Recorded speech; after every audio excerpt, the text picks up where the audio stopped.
What do fatigue, weight gain, acne, hair loss, hair growth, PMS, insomnia, anxiety, depression, low libido, mood swings, headaches, period problems, bloating, brain fog, digestive issues, and cravings all have in common?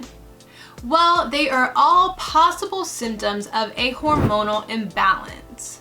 So if any of these sound familiar, like things you've experienced, then keep watching, even if your doctor told you that you're fine. After years of experiencing a combination of many of these symptoms and being told by doctors that nothing's wrong, or just given a prescription for birth control or antidepressants, I took matters into my own hands and finally got some answers. In this video, I'm going to share my experience taking the Dutch test, a hormone test that a lot of people don't know about. I recently got my results back, so I'm sharing what I learned about my own hormone health and why I think any woman should consider taking this test as well. But if this is your first time here, my name is Auriel and I am a holistic health coach.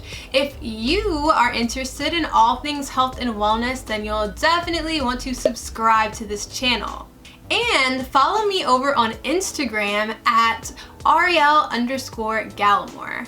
And one more thing, if you enjoy this video, then let me know by giving it a thumbs up.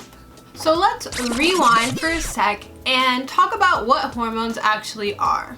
Simply put, hormones are chemical messengers that travel through the bloodstream, delivering messages to our cells and organs, basically telling them what to do. When we hear hormones, we usually think of the sex hormones, which are estrogen, progesterone, and testosterone. But we actually have a lot of different hormones, and they impact our mood, energy levels, stress levels, sleep, metabolism, and so many other bodily functions. Unfortunately, hormone imbalances are pretty common, especially for women, and this has to do with the state of the world that we're living in and our lifestyles that result from that. So, for example, our diet. When you think about the standard American diet, a lot of us are eating diets full of processed foods with added sugars and saturated fats and refined carbs, and we're just missing out on a lot of the nutrients that our bodies need to function at their best. In addition to that, we are exposed to a lot of environmental toxins and chemicals. We have pesticides in our foods, heavy metals, parabens, and other chemicals in our skincare products and cleaning products and many other things that we use on a daily basis. So these things affect our gut health. They also increase the level of inflammation in the body, both of which have a huge impact on the way that our hormones can function. Let's also talk about birth control, which completely throws hormones out of whack. Contrary to popular belief, they do not help to balance hormones. And when you go off of birth control, you will likely find this out the hard way. And one of the biggest triggers for hormone imbalance is actually stress. Stress directly impacts our adrenal hormones, particularly cortisol, and when that gets out of balance, it's basically a domino effect that can throw all of the other hormones out of balance as well. So if you are feeling like something's a little off, maybe with your mood, with your energy, with your skin, or any of the other things that I mentioned earlier, then it's possible that you could have a hormone imbalance. And it's worth looking into this with your doctor. Now, when I got off the pill, I started to experience a lot of symptoms that seemed like they were hormone related. I had fatigue, I had digestive issues, I was experiencing depression and anxiety, my hair was thinning, and then the biggest thing for me was I was experiencing acne. And acne was actually the reason I started taking birth control in the first place. And I talk all about my experience taking and then getting off of of the birth control pill and my opinions on that in another video that you can check out as well. So I ended up seeing my doctor about these concerns. I did do a blood test and the results came back normal. So I thought, I guess it's not a hormonal imbalance, and I was basically sent back to the drawing board to figure out what was going on. After that, I explored a variety of different things to try and sort out these issues. I looked into gut health, allergies and food sensitivities, stress, diet and nutrition. I've done juice cleanses, parasite cleanses, elimination diets, so many different herbs and supplements. I've seen physicians, gynecologists, therapists, gastroenterologists, chiropractors. It's been a journey, one that actually led me back to hormone health. And of course, the body is interconnected. When one thing goes wrong, it's going to impact other areas as well. It's never just one thing in isolation.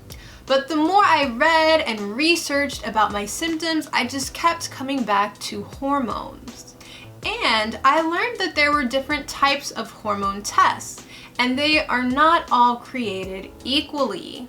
This is why I decided to take the Dutch test. Now, the Dutch test is actually a urine test, and it's considered to be the most comprehensive, cutting-edge functional medicine hormone test because it gives you way more information than other types of tests like blood tests or saliva tests. And there are a lot of benefits to taking this particular test. First, it tests more hormones and health markers than your other types of hormone tests. And I'll leave a list of all of the specifics of exactly what it tests in the description box. But not only this, it gives both the levels and how certain hormones are being processed and eliminated in the body, which is also really important to know. Also, you're taking 4 or 5 samples at different times throughout the day, so it shows any fluctuations. And this is really important when you're looking at adrenal hormones like cortisol and DHEA because they do go up and down at different times of the day. Overall, you're just getting a full picture of your hormones, how they interact, and how it's impacting your health. Now, I do have to mention some of the downsides about taking this test. It's not something that's offered by a lot of primary care physicians, which is why a lot of people don't know about it. It's more commonly used in functional medicine and naturopathic spaces, so it's not something that you can just walk into your primary care doctor and request. Another thing is that most health insurance companies don't cover this test. So most likely you'll have to pay for it out of pocket like I did. And that can make it a little costly depending on your budget. So you can go ahead and order this test on your own directly from the testing site. However, as you will see in a minute, the results are pretty detailed and it's a little bit tricky to interpret it all on your own. So that's why I would recommend that you work with some sort of practitioner to help you get your test, interpret your results, and then work with you to develop a protocol that's going to work for you. I worked with an RDN that specializes in hormonal imbalance, and I had a great experience working with her, and I will leave her information linked in the description box. But another benefit is that it is very easy to do. You can do everything from the comfort of your home. Like I said, it is a urine test, so I actually have one leftover strip. I didn't use it. So it looks like this. On the back, you would fill in your information, and then when you're ready, this part you would pee on, and then you let it dry, close it up, package it up, and then you just send all of your samples back in the mail. So I did my test a few weeks ago and recently got my results back. So I'm gonna tell you what I discovered about my hormones, and then I'm actually gonna show you my results so you can see exactly what it looks like and so you know what to expect if you decide to get yours done as well. So my results came back showing that I have low estrogen and low testosterone. And I was actually pretty surprised by that. I was expecting it to be the opposite, that I would have high estrogen and high testosterone. In addition to that, I also have low cortisol and DHEA, which is showing that my adrenal hormones are not functioning as they should be. So let's take a closer look at my results. So this is my Dutch test. I'm gonna just scroll through and give you an idea of what it looks like. There are a combination of some different diagrams, there are charts, and you can see the many things that this test is testing you for and the information that it is giving you. And there's really a lot going on here. It's a little bit complicated, and that's why I would recommend that you work with a practitioner that is knowledgeable on all of this, just so they can help you interpret everything, really understand your results, and develop a protocol that's going to help you to resolve any issues that you might find. So coming back up to the top, just to give you an idea of how to understand this type of diagram. So when you're in this green section, that means your hormone levels are normal. If you're below that, then they are low. And if you're above that, then that means they're high. So coming over here, estradiol, which is a form of estrogen, for me is showing as low. Progesterone is in the normal range, so that's good. And then testosterone is also low. And then coming down, we're looking at the adrenal hormones. And specifically, I'm looking at the metabolized cortisol, which is the measure that shows how much cortisol you're actually producing. And this is pretty low, as you can see. So scrolling down a bit, this chart is breaking down the sex hormones a little bit further, and you can see that it's not just simply estrogen, it's giving you the different types of estrogen, the pathways that estrogen is metabolized down, which I'm going to go into a little bit more in a second, but that's one of the things that I really like about this test. It just gives you so much information. So looking at this section here where it says estrogen, you can see the different types of estrogen, and one thing to know is that estrogen is processed and metabolized going down different pathways. And I'm not an expert on this, but I was able to learn a lot through working with Jamie, my RD that I was working with throughout this process. So estrogen is processed down 3 different pathways, and some are better than others. The ideal pathway, the healthiest pathway, is this green 2OH section over here in the pie chart. That's where you want most of your estrogen to be going. Now, if a lot of your estrogen is going down this 4OH pathway, that's something that you really want to know, because that can lead to estrogen-related issues like certain cancers and other conditions. So if that's the case, that's something that you want to be able to address as soon as possible. So luckily for me, most of mine is going down this 2OH pathway, so I'm really happy to see that.